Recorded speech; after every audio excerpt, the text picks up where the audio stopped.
शेतात आता कापूस लागवड चालू आहे त्याला. एवढा लेट का? तर पाऊस उशिरा झाला. जून महिना संपण्यात आला. 24 तारखेला रात्री पाऊस पडला, तेव्हा आज 25 तारखेला आम्ही कापूस लावायला आलो. तर कसं आहे, देवाचं पाऊस लावला असतं, पाऊस आडला नसता, पडला नसता तर बिवारं खराब झालं असतं.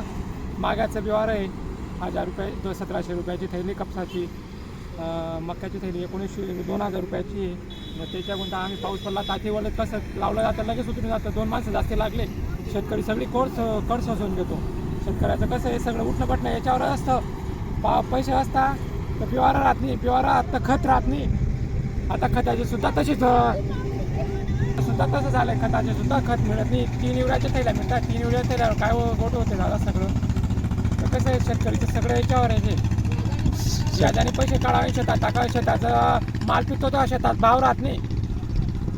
आणि शेतकरीचं शेत नाही जर माल पिकवला तर तिथं मार्केटमध्ये काय माल जाणार बरं का दादा, सांगा तुम्ही. आता तर रात्रभर जो पाऊस झाला त्यामुळं आता पेरणीला सुरुवात केलेली आहे.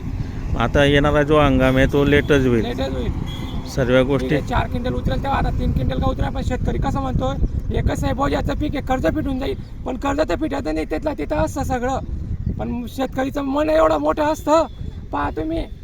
तर तो सगळं शिकारच करून घेतो. हो चालू द्या, सगळेजण खायला असतात, पण शेतकऱ्याला सगळे मालाला भावनी, कशालाच भावनी शेतकरीच्या. पहा तुम्ही दादा.